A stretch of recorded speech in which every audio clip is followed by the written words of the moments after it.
Hey, this is Abe. And this is Alexa. Welcome back to the Get Out and Enjoy Life podcast, or GOEL. Today we're going to be talking about the catacombs we visited in Rome, Italy. And we went to the Catacombe Domitilla, if I'm not mistaken. I hope my pronunciation is correct. So we ended up taking a bus, and it was the first time we actually took the bus in Rome. And the bus line is amazing, honestly. Yeah, it was really nice. It was well priced. I think it was only a couple of euros for each of us to take it. Fortunately, we were close to a large train station, and I think what was the name of it? The train station? Oh, Roma Termini. Roma Termini, that's correct. Yeah. We tried to position all of our hotels, hostels, bed and breakfasts somewhere near the train station or bus station. Yeah. So we ended up catching a bus, and we got on it, and their bus system is great, like I said, but we got on it, and 2 stops in, it broke down. Yeah. And actually, right when we got there, there was a bus. That's right. There. And they're pretty quick with bringing those buses like every few minutes. Yeah. If you miss it, you can get on the next one pretty quickly. Yeah. And so the driver was there, and then he told us where to get the tickets, and by the time we were at the ticket office, he already was leaving. And the ticket office was only like maybe 30 feet away. Yeah. Yeah. So it's not like catching a train where you have to wait like 30 minutes or an hour or such. But yeah, 2 stops in, the bus broke down, unfortunately. Yeah. Everyone got off the bus, and we were kind of just thinking, fortunately it was at a bus stop, so the next bus came within probably like 10 minutes, and we got on that one and ended up catching it to the catacombs. Yes. Unfortunately, with the catacombs, we weren't able to take any photos just because of what they asked there, so we didn't take any photos while in the catacombs. And it's probably out of respect for, the dead. Yeah. So because there are still people buried there, which honestly I wasn't sure if they were still buried there because they have people touring them. Yeah. When we did the catacombs, we actually ended up doing a tour, and I think that's the only way you can actually see them. I think so too, because if not, you could easily get lost in there. Everything looks the same. Everything, yeah. And she had said that like previous years, I think like 100 years, I don't know how long ago, a long time ago, someone had gotten lost for like 3 days in there. But yeah, so we ended up going down to the catacombs and entering into like a basilica, church of some sort. Yeah, from the outside, this place does not look that big at all. No. But you basically kind of go underground. Yeah. And yeah, like Abe said, there's like a basilica or like a church there, probably where you can pray, for those who have passed away. And our tour guide can kind of give us the backstory of the history of that place. Yeah. And they had actually like the walls lined with a whole bunch of different like types of like carved marble, and it sounds like they were actually like the covers or seals for like the catacombs is what my understanding was, or even like the nameplates and such. So they were all like plastered up to the wall or cemented to the wall, which is kind of neat to see.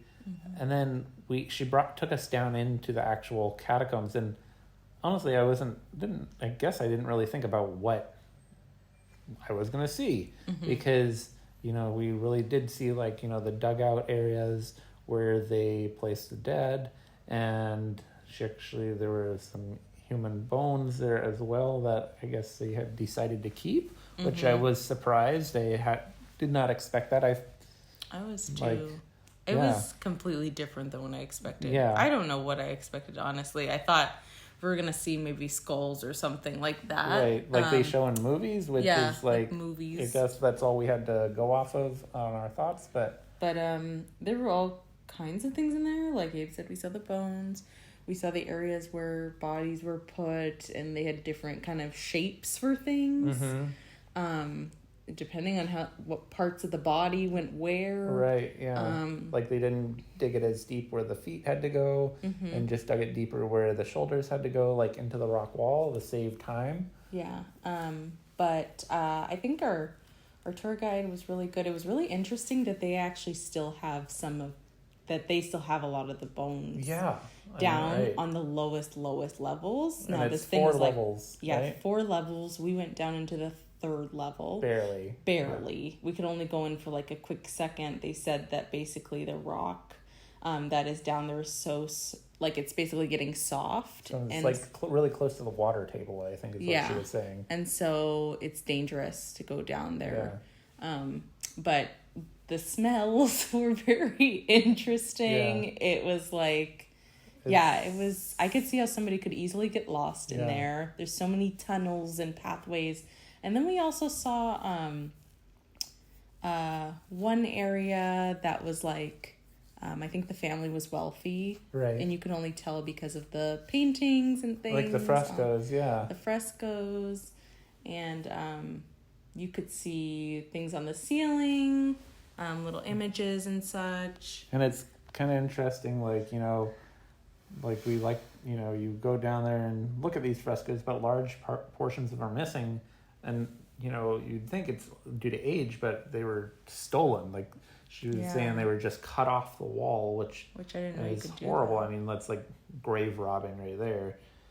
And so they said they still hold mass down there every once in a while in the catacombs, and it was a very humbling experience. Yeah, she said there was about 150,000 bodies down there, or maybe still down there at one point, but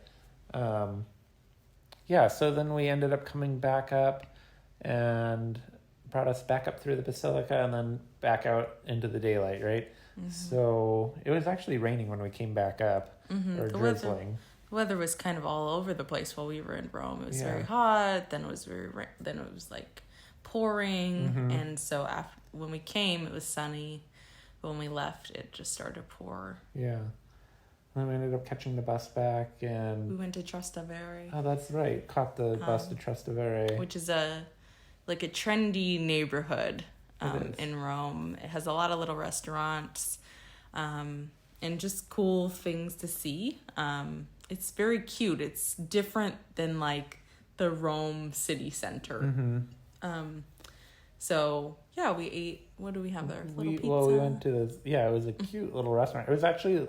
It reminded me of more like a Bavarian type of like feel. They it had almost, like wood everywhere. Like it was just, and then they had like things hanging from the wall. Like, yeah, I think it kind of reminded us of what maybe like the Alps or something would like look like, or like a little, little restaurant. There, wood on the walls, like trinkets on the walls, and pots and pans and plates, like decorative plates. One of the things that like I continually am amazed by is like these restaurants look so tiny from the outside, and like they have like maybe some seating on the outside, maybe 3 or 4 tables along the wall, and you're like, oh, I don't know if we'll be able to get in, and they always like take you in, and you're like, what?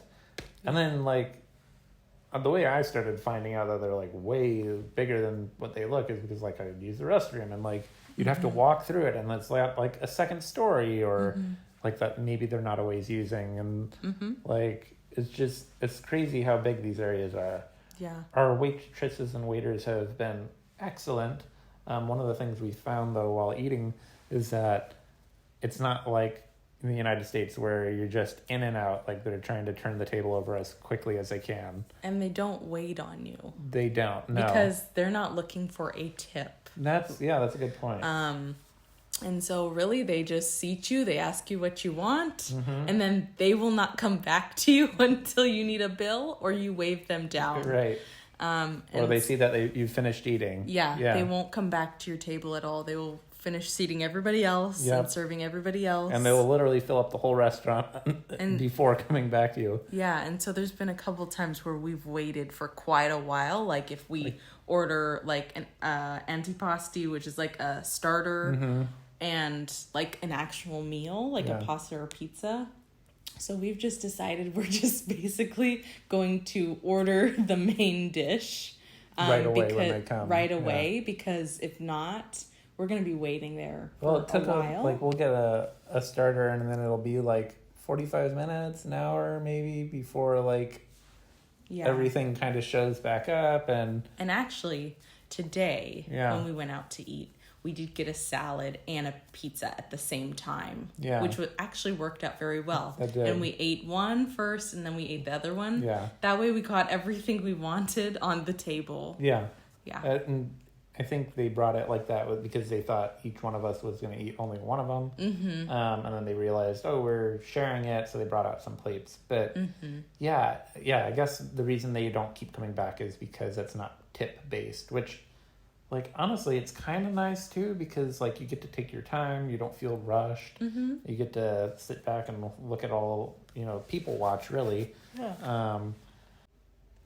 One of the other things that we started doing during this trip was just taking 5 minutes to sit on a bench or just stand and look over an area like the water or a harbor and do like a sort of meditation, really. A meditation with our eyes open, our eyes closed, but really we've been doing it with our eyes open.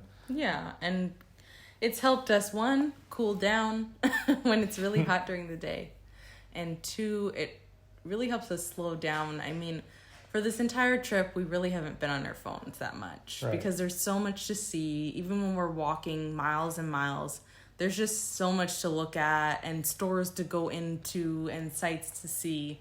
But for me personally, I always feel like when I'm traveling, it's kind of go, go, go. And even though we haven't been on our phones, we have been going and doing a lot of things. And it's nice to process what we're seeing. Yeah. So, and during the meditation / maybe call it quiet time for 5 minutes or observations, we just, we'll look out over the area and then come back in 5 minutes and say, hey, what did you see? And it's kind of cool to see, a different perspective of Alexa versus mine. And sometimes we see the same things. But sometimes we see different things. And I'm like, too. I didn't even see that. And you pointed that out. Like the other day you said, there's all these cameras out. And you're like, I didn't see those. Or, hey, there's that pine cone there. Which really, it's like a really tiny thing. But, hey, that's there. And yeah, it's been really nice to see what each other notices. And then also take some time just to relax. Just to, take a second to take in.